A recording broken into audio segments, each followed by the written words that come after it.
Hello, good morning दोस्तों। जय हिंद, नमस्कार। आप लोगों का हार्दिक स्वागत है, अभिनंदन वंदन है आपके अपने YouTube channel double A academy में। तो चलिए मेरे दोस्त, हम लोग पिछली कक्षा में क्या देखे थे? राजमन्नार समिति या राजमन्नार और शीतलवाड़ समिति या आयोग को देखे थे। तो आज हम लोग पढ़ने वाले हैं सरकारिया आयोग। आज हम लोगों का टॉपिक क्या होगा? सरकारिया आयोग। सरकारिया आयोग को हम लोग देखने का काम करते हैं। तो आज हमारा टॉपिक बनेगा मेरे दोस्त सरकारिया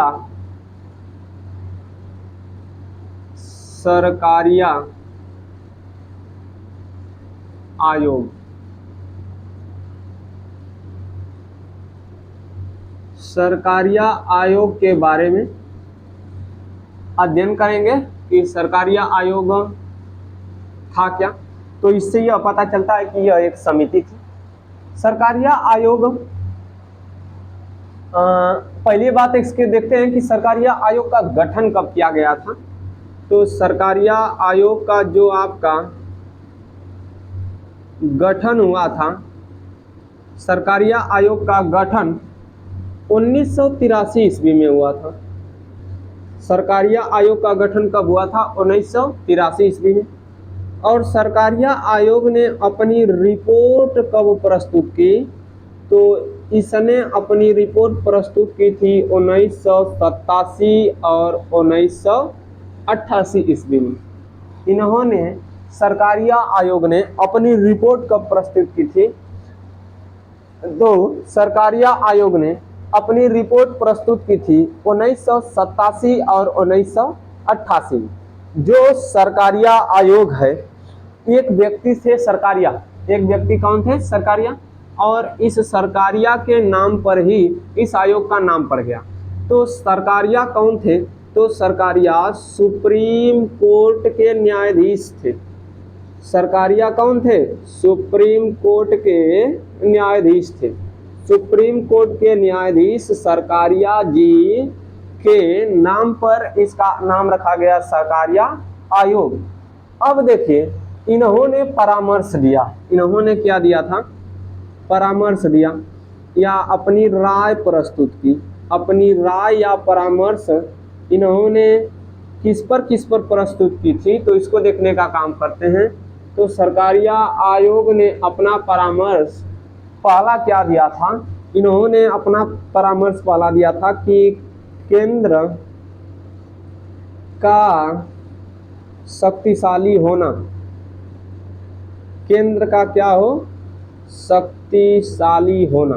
केंद्र कैसा हो? शक्तिशाली हो। जब केंद्र शक्तिशाली होगा, इस पर इन्होंने बात की थी, नंबर 1। नंबर 2, सभी लोग उस पर बात किए हैं। इन्होंने भी उस पर बात किया। किस पर? राज्यपाल पर इन्होंने खुलकर बात किया। राज्यपाल के बारे में इन्होंने बहुत अच्छी प्रकार से अपनी राय को प्रस्तुत किया था। फिर इसके बाद किस पर प्रस्तुत किया? इसने अपनी बात राष्ट्रपति शासन पर प्रस्तुत की थी। किस पर? राष्ट्रपति शासन। राष्ट्रपति शासन के बारे में इसने अपनी राय प्रस्तुत की थी। और किस पर प्रस्तुत किया था? इन्होंने अपनी बात प्रस्तुत की थी अंतरराज्यीय परिषद के बारे में। किसके बारे में? अंतरराज्यीय परिषद। किस पर बात की? अंतरराज्यीय परिषद के बारे में बात की। और किस पर? तो इसने अपनी एक बात की थी विधायी शक्ति के बारे में। किसके बारे में? विधायी शक्ति के बारे में भी इन्होंने बात की थी। सरकारिया आयोग ने विधायी शक्ति के बारे में भी क्या किया था? बात किया था। ठीक है। सरकारिया जी के नेतृत्व में एक आयोग बना जिसका नाम रखा गया सरकारिया आयोग। सरकारिया कौन थे? तो सरकारिया सुप्रीम कोर्ट के न्यायाधीश थे। सुप्रीम कोर्ट के न्यायाधीश सरकारिया जी के नियुक्त में या सरकारिया जी के अगुवाई में या सरकारिया जी के अध्यक्षता में। तो सरकारिया जी इसके अध्यक्ष भी थे। इसके अध्यक्ष कौन थे? सरकारिया। सरकारिया जी की अध्यक्षता में क्या बनाया गया? सरकारिया आयोग।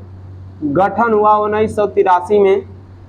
1987 और 88 में इसने अपनी रिपोर्ट प्रस्तुत की, अध्ययन किया, खूब अच्छे से अध्ययन करने के पश्चात कमी को ढूंढने के पश्चात इन्होंने क्या दिया, परामर्श दिया। इन्होंने परामर्श कितने प्रकार से दिया था? पहला बताया कि केंद्र का शक्तिशाली होना, यानी केंद्र को शक्तिशाली होना चाहिए। फिर इन्होंने किस पर बात की थी? राज्यपाल पर बात की। फिर इसके बाद राष्ट्रपति शासन पर बात की। फिर इसके बाद अंतर्राज्यीय परिषद पर बात की। फिर विधायी संबंध या विधायी शक्ति के भी बारे में इन्होंने क्या किया था, अपनी बात की थी। तो चलिए, सरकारिया आयोग जी या सरकारिया आयोग के बारे में जो केंद्र का शक्तिशाली होना है, इसके बारे में हम लोग खुलकर बात करते हैं। और आइए देखते हैं केंद्र का शक्तिशाली होना, इसके बारे में इन्होंने अपनी राय क्या प्रस्तुत की थी। तो हम लोग देखेंगे पहला वाला क्या, कि केंद्र का शक्तिशाली होना, यानी केंद्र शक्तिशाली होगा तो क्या अच्छा होगा, क्या बुरा होगा, यह इन्होंने बताया था। ठीक है, चलिए, केंद्र को इन्होंने शक्ति देने की बात की, यानी केंद्र को और शक्तिशाली बनाया जाए। तो देखते हैं केंद्र का शक्तिशाली होना। पहला वाला आप लोग, पहला इनका पॉइंट हो जाएगा, केंद्र का शक्तिशाली, केंद्र का शक्तिशाली होना, केंद्र का शक्तिशाली होना, इसके बारे में हम लोग बात करते हैं। इन्होंने केंद्र को शक्तिशाली यानी केंद्र को और अधिक शक्ति देने की बात क्यों की थी? तो चलिए देखते हैं। इन्होंने कहा कि अखिल भारतीय सेवाएं और बढ़ाई जाएं और शक्ति को भी बढ़ाया जाए। इन्होंने क्या कहा? पहला वाला इन्होंने राय दी थी अपनी केंद्र के बारे में कि अखिल भारतीय सेवाएं, अखिल भारतीय सेवाएं और बढ़ाई जाएं, सेवाएं और बढ़ाई जाएं, बढ़ाई जाएं तथा इन्हें शक्तिशाली भी किया जाए, इन्हें शक्तिशाली भी किया जाए, शक्तिशाली भी किया जाए। इन्होंने कहा कि केंद्र में अगर आपको केंद्र को शक्तिशाली करना है तो पहला काम करना क्या होगा कि अखिल भारतीय सेवा को बढ़ा दीजिए। और अखिल भारतीय सेवा को ही नहीं बढ़ाइए, उसकी शक्तियों को भी क्या करिए, बढ़ा दीजिए। अगर अखिल भारतीय सेवा को बढ़ा देते हैं और उसकी शक्ति को बढ़ा देते हैं तो ऊपर से केंद्र क्या हो जाएगा, शक्तिशाली हो जाएगा। फिर क्या कहते हैं, देश के बारे में इन्होंने फिर बात की थी। देश के बारे में क्या बात किया था? कहें कि देश की एकता और अखंडता अगर सुनिश्चित करने है तो केंद्र को शक्तिशाली बनाया जाए। कहते हैं कि देश की एकता और अखंडता के लिए, देश की एकता और अखंडता के लिए, एकता और अखंडता के लिए, देश की एकता और अखंडता के लिए केंद्र शक्तिशाली हो, केंद्र शक्तिशाली हो, देश की एकता और अखंडता को सुनिश्चित करने के लिए क्या हो, केंद्र शक्तिशाली हो। अगला वाला क्या कहें कि केंद्रीय बलों की तैनाती का अधिकार संघ को दिया जाए। इन्होंने कहा कि केंद्रीय बलों की तैनाती का अधिकार केंद्रीय बलों की तैनाती का अधिकार संघ को दिया जाए। किसको दिया जाए? संघ को दिया जाए। फिर क्या कहते हैं? बिना राज्यों की सहमति से केंद्रीय बल लागू किए जाएं। इन्होंने बताया कि बिना राज्यों की सहमति से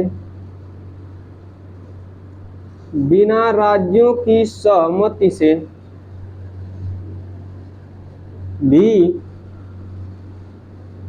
केंद्रीय बल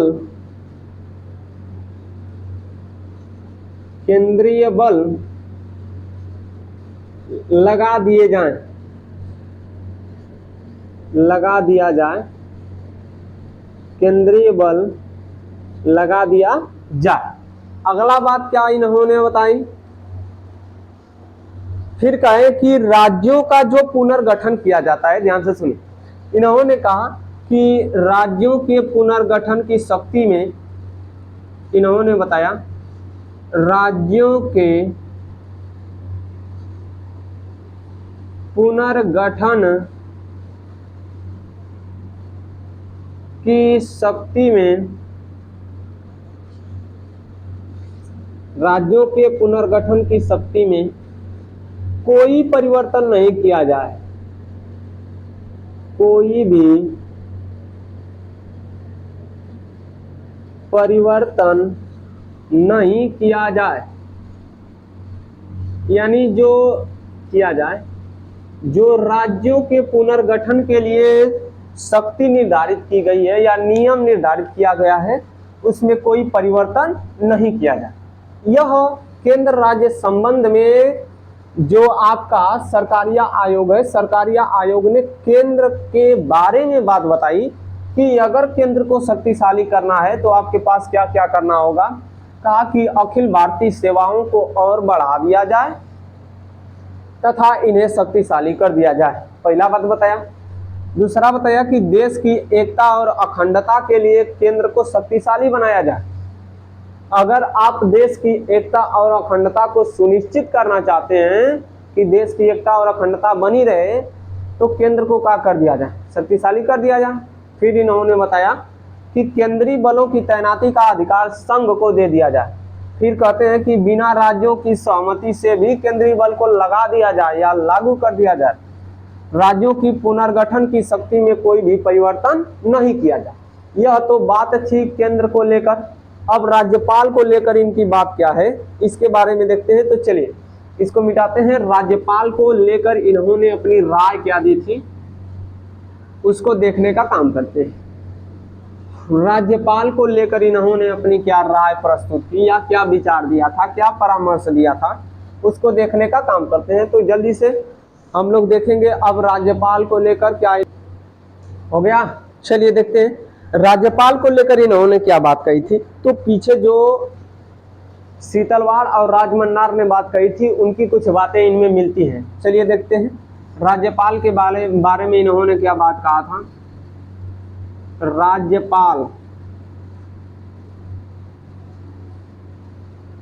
राज्यपाल के पक्ष में या विपक्ष में इन्होंने बात कही है, उसको देखने का काम करते हैं। चलिए राज्यपाल के बारे में इन्होंने पहली बात क्या बताई है कि राज्यपाल की नियुक्ति में सीएम का परामर्श हो।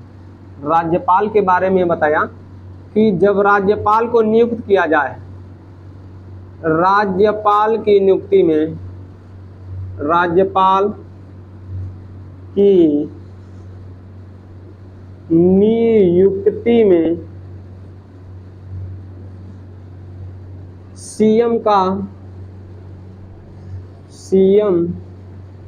का परामर्श हो। यानी जब राज्यपाल को आप नियुक्त कर रहे हैं उस समय सीएम से क्या लेंगे? परामर्श लेंगे। और इन्होंने अगली बात क्या बताई कि राज्यपाल गैर दलीय व्यक्ति हो। राज्यपाल गैर दलीय व्यक्ति हो, गैर दलीय व्यक्ति हो, राज्यपाल किसी दल का न हो। फिर क्या बताया इन्होंने कि राज्यपाल, इन्होंने बताया कि राज्यपाल राष्ट्रपति के प्रसाद पर्यंत न हो, राष्ट्रपति के प्रसाद पर्यंत न हो। इसका मतलब कि राष्ट्रपति की तरह राज्यपाल का कार्यकाल निर्धारित कर दिया जाए। कहते हैं कि राज्यपाल का कार्यकाल, राज्यपाल का कार्यकाल 5 वर्ष का हो, 5 वर्ष का हो। और क्या बताते हैं, कहते हैं कि राज्यपाल को हटाने के लिए उचित कारण हो, राज्यपाल को हटाने के लिए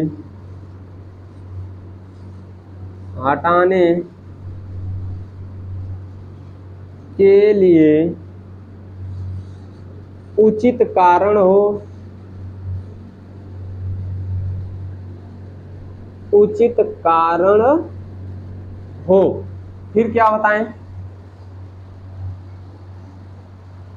कहते हैं कि राज्यपाल जब अनुच्छेद 200 का प्रयोग करे, राज्यपाल अनुच्छेद 200 का जब प्रयोग करे, अनुच्छेद 200 का जब प्रयोग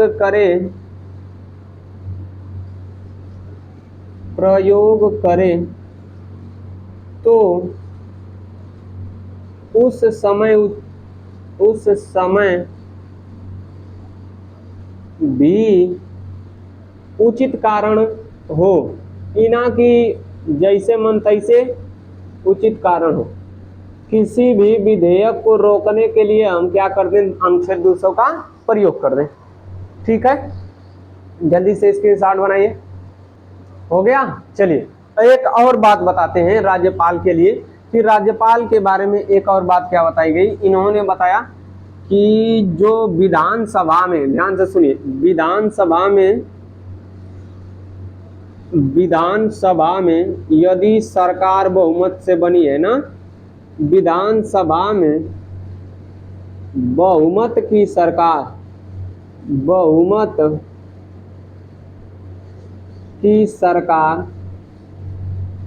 विधानसभा में बहुमत की सरकार को राज्यपाल न भंग कर सके, यानी बहुमत की सरकार को राज्यपाल भंग न कर सके। ठीक है, चलिए तब इसको मिटाते हैं, आगे हम लोग बढ़ने का काम करते हैं। राष्ट्रपति शासन के बारे में इन्होंने क्या बताया था, इसका स्क्रीनशॉट बना लीजिए आप लोग, जल्दी से चलते हैं। चलिए देखते हैं अब राष्ट्रपति शासन के बारे में इन्होंने क्या बताया था, कि राष्ट्रपति शासन का प्रयोग उचित कारण के लिए किया जाए। लिख लीजिएगा, राष्ट्रपति शासन के बारे में इन्होंने बताया कि राष्ट्रपति शासन जब लागू किया जाए, राष्ट्रपति शासन, कहते हैं कि राष्ट्रपति शासन को जब लागू किया जाए उचित कारण हो, पहला वाला उचित कारण हो, तथा राष्ट्रपति शासन लागू करने के लिए अंतिम कारण हो, अंतिम विकल्प हो। सोच लीजिए, जब कुछ नहीं बचा हो तब राष्ट्रपति शासन को क्या करना चाहिए, लागू करना चाहिए। यह तो हो गया राष्ट्रपति शासन के बारे में, इतनी ही बात उन्होंने कही थी। अब अंतर्राज्यीय परिषद के बारे में, अंतर्राज्यीय परिषद, अंतर्राज्यीय परिषद के बारे में इन्होंने क्या बताया, अंतर्राज्यीय परिषद के बारे में इन्होंने बताया था कि इसका गठन किया जाए, अंतर्राज्यीय परिषद का क्या किया जाए, गठन किया जाए। और अंतर्राज्यीय परिषद का जो गठन किया जाए यह किसके लिए हो, संघ सरकार और राज्य सरकार को परामर्श देगी, संघ सरकार और राज्य सरकार को परामर्श देगी, राज्य सरकार को क्या देगी, परामर्श देगी। संघ सरकार और राज्य सरकार को जो परामर्श देगी यह अंतर्राज्यीय परिषद होगी। तो इसका भैया 1990 में आर्टिकल नंबर 263 में, 1990 में आर्टिकल नंबर 263 में इसका क्या कर दिया गया, प्रावधान कर दिया गया। ठीक है, चलिए मिटाते हैं, आगे हम लोग देखने का काम करते हैं। अगला वाला क्या मिलेगा आपको, उसको देखते हैं। अगला वाला आपको मिल जाएगा विधायी शक्ति के बारे में, विधायी शक्ति या विधायी संबंध भी कहते हैं। तो विधायी संबंध को आगे देखेंगे, विधायी संबंध के लिए अलग पार्ट बनेगा, अब पढ़ लिए हैं, पीछे ही पढ़ लिए हैं विधायी संबंध। विधायी शक्ति के बारे में इन्होंने क्या बात बताई, तो उसको देखने का काम करते हैं। विधायी शक्ति के बारे में इन्होंने क्या बताया था, इसको देखते हैं कि जब तक राष्ट्रपति से संबंधित कोई ऐसा प्रावधान न किया जाए, ठीक है, कहते हैं कि जब तक राष्ट्रपति और राष्ट्र से संबंधित, ध्यान से सुनिए, जब तक राष्ट्रहित में, ध्यान से इसी तरह सुन लीजिए, इन्होंने क्या बताया कि इसके बारे में, विधायी शक्ति के बारे में, कि जब तक राष्ट्रहित में, एकदम राष्ट्रहित में कोई ऐसी बात न हो कि जो केवल राष्ट्रहित में हो, इसके लिए संघ कार्य बनाएगा और शक्ति बनाएगा। संघ के पास विधि बनाने की शक्ति होगी। अगर राष्ट्रहित में न हो तो, अगर राष्ट्रहित में हो तब भी और नहीं हो तब भी, यह संघ सरकार कानून बनाते समय किससे, राज्य सरकार से भी क्या करेगी, परामर्श लेगी। इतनी बातें किसकी थी, तो ये सभी बातें सरकारिया आयोग की थी। तो आगे हम लोग देखते हैं अब किसके बारे में, जब तक राष्ट्रहित से संबंधित अति आवश्यक मुद्दा न हो तब तक केंद्र इस पर कानून नहीं बनाएगा। किस पर, विधायी शक्ति। विधायी शक्ति के बारे में इन्होंने बताया कि जब तक राष्ट्रहित में, कैसे हित में, राष्ट्रहित में अति आवश्यक मुद्दा न हो, ध्यान से सुनिए, अति आवश्यक मुद्दा न हो तब तक कौन, राष्ट्र यानी संघ इस पर क्या, संघ इस पर कानून नहीं बनाएगा। अगर बनाता भी है तो किससे, राज्य से क्या लेगा, परामर्श लेगा। ठीक है, तो चलिए स्क्रीनशॉट बनाइए। अब हम लोग अगला देखते हैं, पुंछी आयोग के बारे में क्या देखेंगे भाई साहब, हम लोग देखने वाले हैं पुंछी आयोग। पुंछी आयोग के बारे में हम लोग क्या देखेंगे, तो पुंछी आयोग के बारे में, पुंछी आयोग का गठन, पुंछी आयोग, पुंछी आयोग के बारे में हम लोग देखते हैं। पुंछी आयोग के बारे में क्या देखेंगे कि पुंछी आयोग का गठन कब किया गया, पुंछी आयोग का गठन कब हुआ था। पुंछी आयोग का गठन हुआ था 2007 ईस्वी में। कहाँ, अरे कब हुआ था भाई साहब, 2007 ईस्वी में।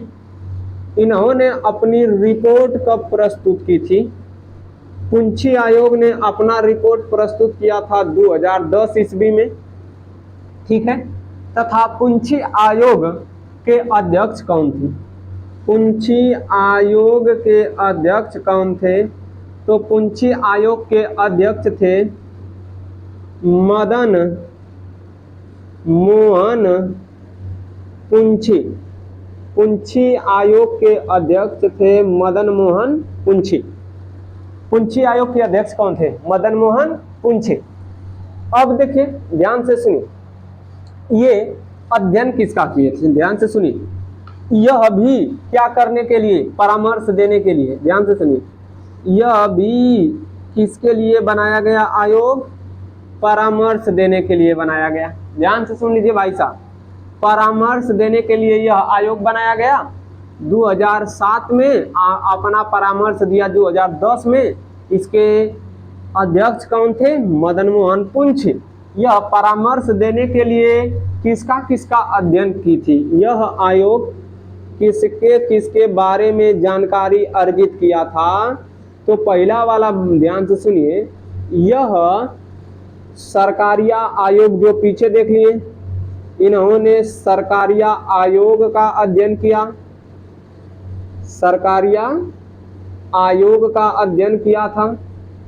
साथ ही साथ जो आपका द्वितीय प्रशासनिक सुधार, द्वितीय प्रशासनिक सुधार आयोग बना था, द्वितीय प्रशासनिक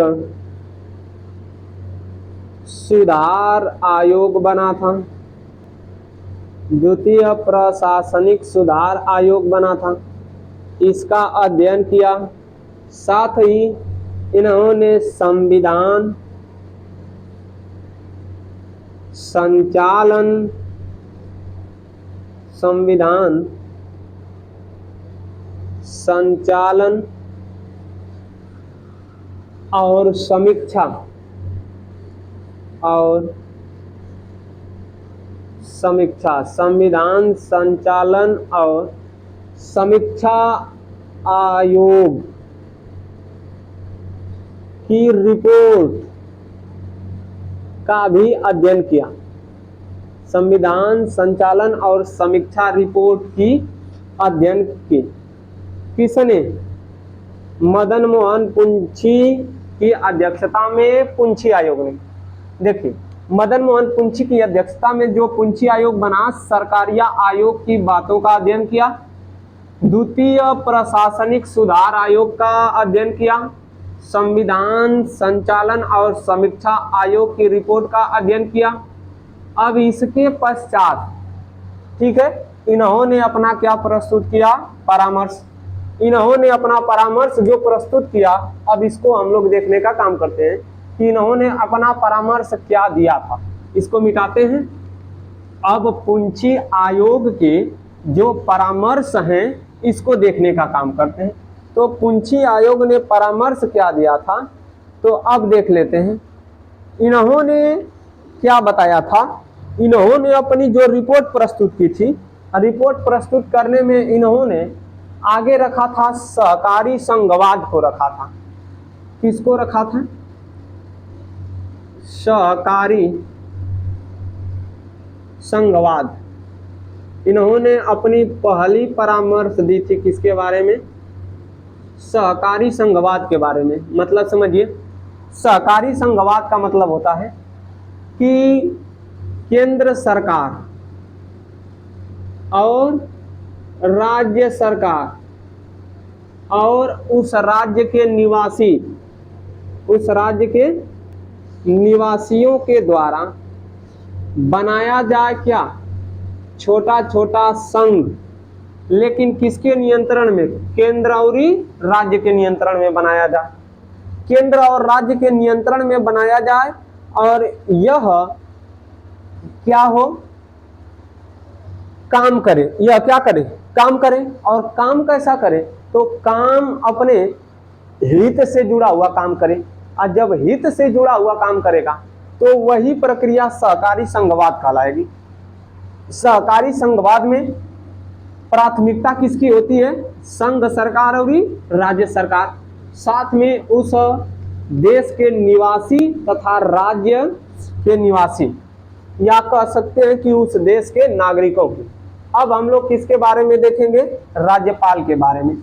तो इन्होंने अपना राज्यपाल के बारे में मत क्या दिया था, तो राज्यपाल के बारे में जितना सरकारिया आयोग ने दिया था वही सब इन्होंने दिया।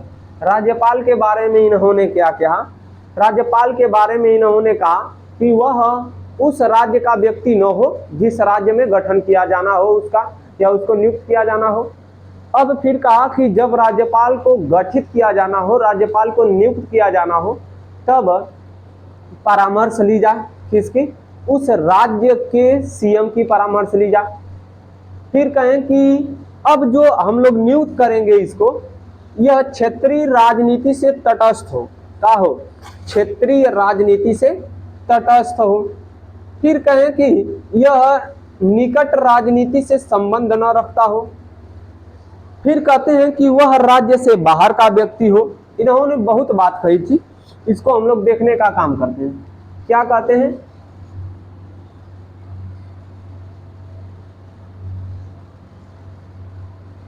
कहते हैं कि जिस व्यक्ति का राज्यपाल के पद पर नियुक्त होना हो, वह उस राज्य से संबंधित न हो, उस राज्य से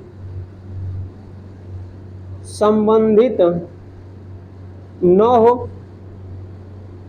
फिर कहते हैं कि राज्यपाल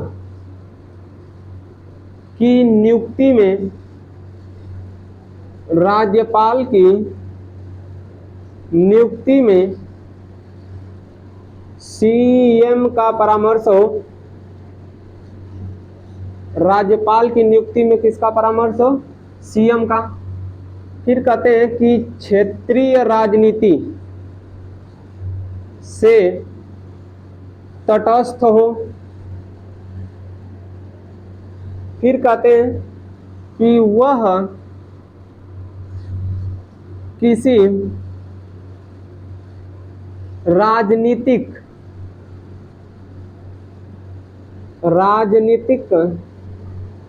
दल से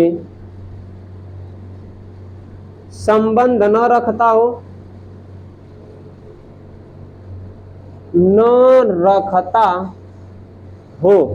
वह किसी राजनीतिक दल से संबंध न रखता हो। अब देखिए, फिर इन्होंने और अच्छी बात कह दी। क्या कह दी?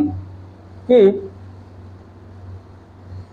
राज्यपाल का कार्यकाल का किया जाए, निश्चित किया जाए। ये तो सरकारिया आयोग ने भी कहा था। कहते हैं कि राज्यपाल का कार्यकाल निश्चित हो, राज्यपाल का कार्यकाल निश्चित हो। इन्होंने कहा कि राज्यपाल का कार्यकाल का हो, निश्चित हो। फिर बताते हैं कि राज्यपाल विश्वविद्यालय का कुलपति होता है। पहले बात सुनिए, राज्यपाल जो बनता है उस राज्य में जो विश्वविद्यालय होता है उसका कुलपति होता है। तो कुलपति पढ़ा लिखा हो, ये नहीं कि अनपढ़ कुलपति हो। तो उसके भी बारे में इन्होंने प्रावधान किया है। क्या प्रावधान किया? देख लीजिए। कहते हैं कि जो राज्यपाल चुना जाए, ध्यान से सुनिए, जो राज्यपाल चुना जाए वह राज्य का कुलपति न हो। इन्होंने बहुत गहरी बात कह दी। कहते हैं कि राज्यपाल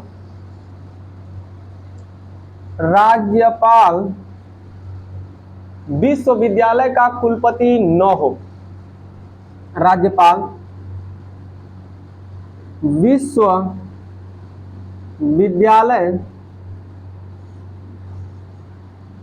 का कुलपति,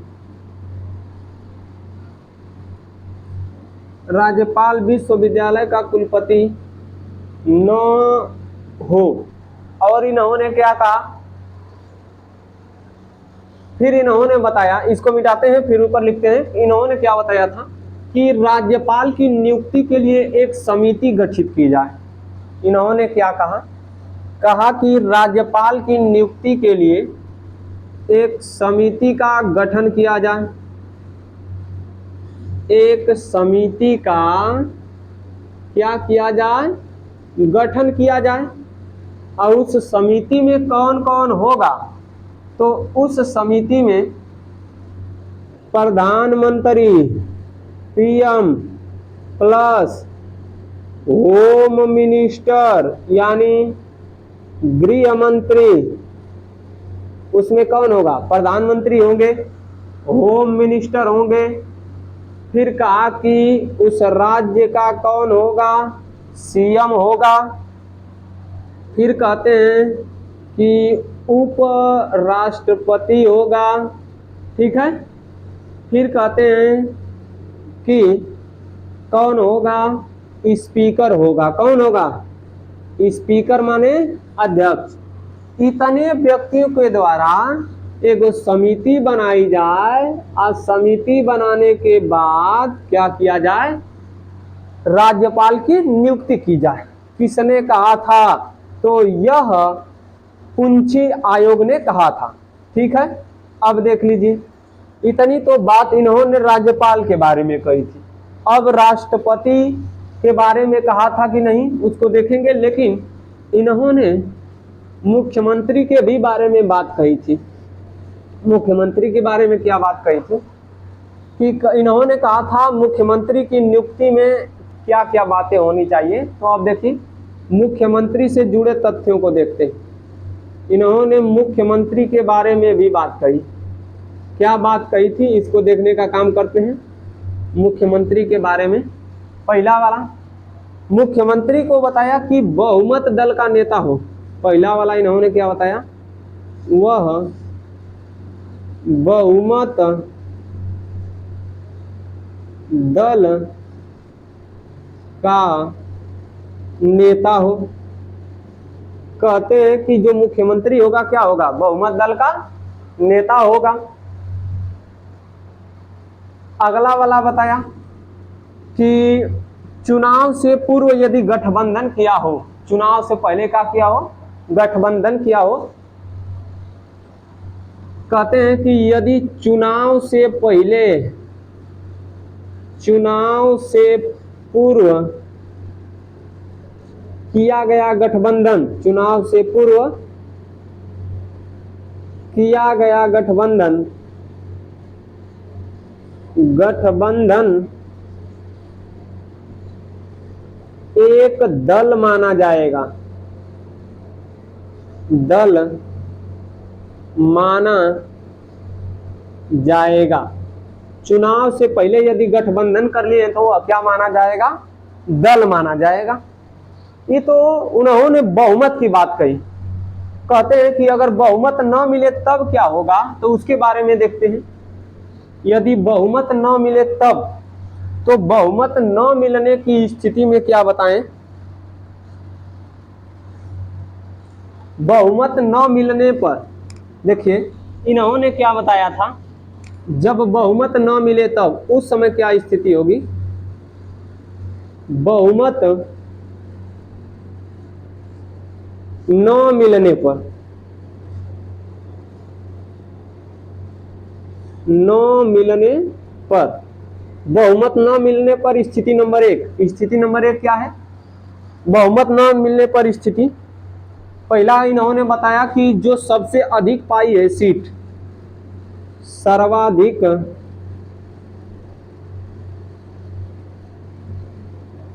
सीट प्राप्त दल, प्राप्त दल को आमंत्रित किया जाए और उसमें से एक को सीएम बनाया जाए। सर्वाधिक प्राप्त सीट दल को आमंत्रित किया जाए, हो गया। उसमें से एक व्यक्ति को क्या बनाया जाए, सीएम बनाया जाए। फिर अगली वाली इन्होंने बात क्या कही थी, दूसरा वाला बात इन्होंने कहा था कि जो दल चुनाव के बाद, चुनाव के बाद पूर्ण बहुमत का,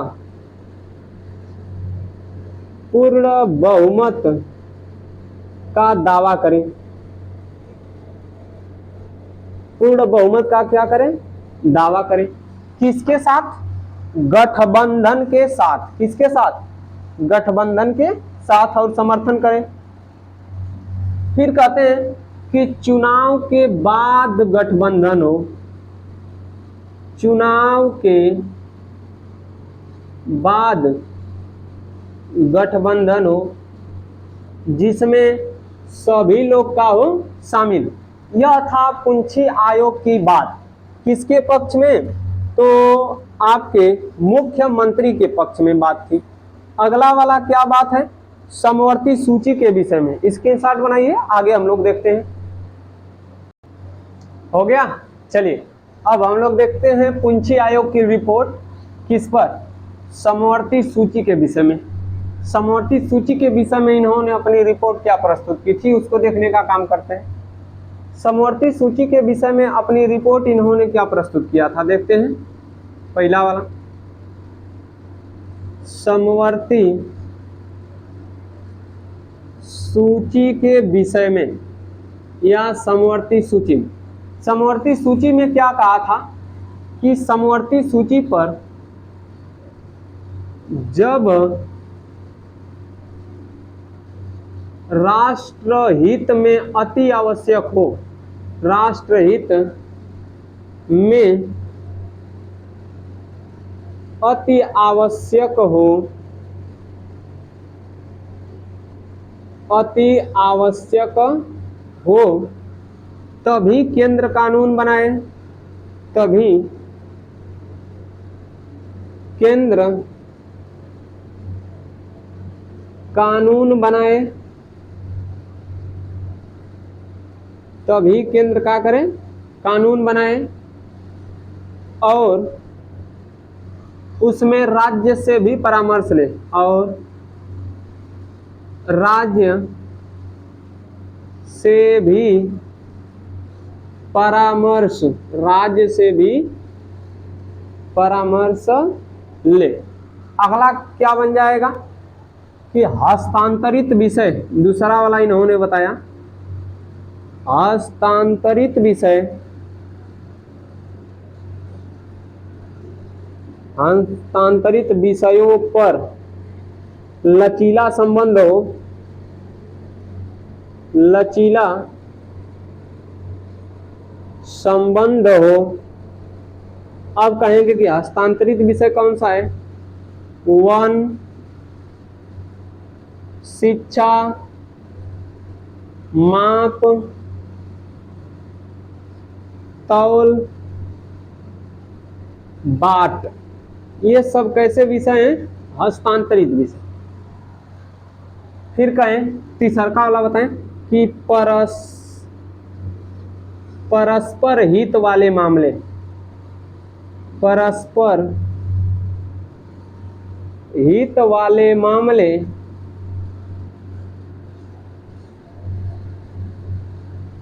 में अंतरराज्यीय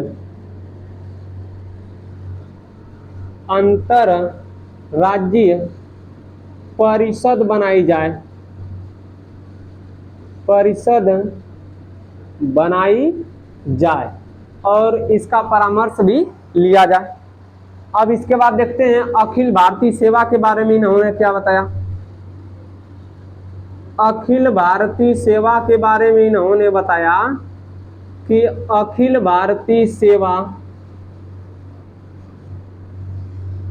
सेवाएं और बढ़ाई जाएं, और बढ़ाई जाएं। अखिल भारतीय सेवाएं और बढ़ाई जाएं। जैसे क्या इन्होंने कहा था अखिल भारतीय सेवा में और बढ़ाई जाएं? जैसे चिकित्सा, चिकित्सा के क्षेत्र में भी अखिल भारतीय सेवा को लाया जाए। इंजीनियरिंग,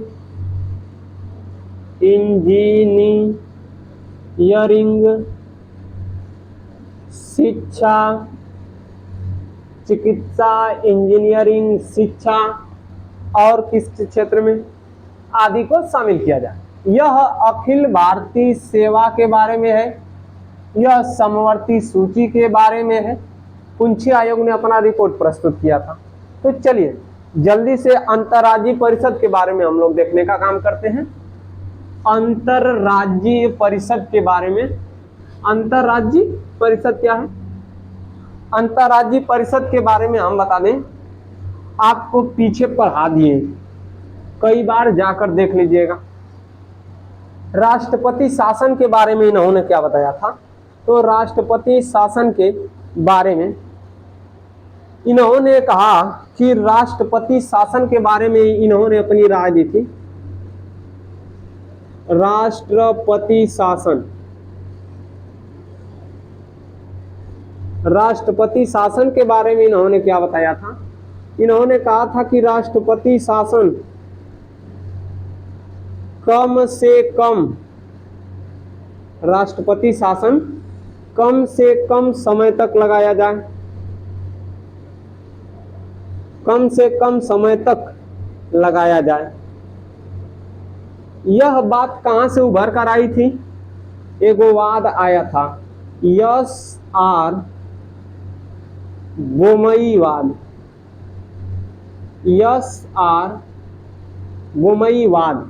और ये जो एस.आर. बोमईवाद आया था, इसी से इन्होंने बताया कि राष्ट्रपति शासन जो हो वह कम से कम, बहुत कम समय के लिए लगाया जाए। फिर इन्होंने बताया कि संधि और समझौते, जो विदेश से हम लोग संधि और समझौता करके लाते हैं, कहां से, तो संधि और समझौते के बारे में क्या बताया, संधि और समझौते, संधि और समझौते, इन्होंने बताया कि इसके विषय में, ध्यान से सुनिए, इन्होंने बताया इसके विषय में, इसके विषय में एक कानून बनाया जाए, यानी इसी के अनुसार आपको क्या करना होगा, कार्य करना होगा। तो चलिए मेरे दोस्त, यह आपका पुंछी आयोग भी क्या हुआ, समाप्त। तो सहकारी समितियां या जो आपकी समितियां थी पूरा समाप्त हुई, और हम लोग अगले दिन मिलते हैं अगले टॉपिक को लेकर। जय हिंद दोस्तों, नमस्कार, अगले दिन मिलेंगे।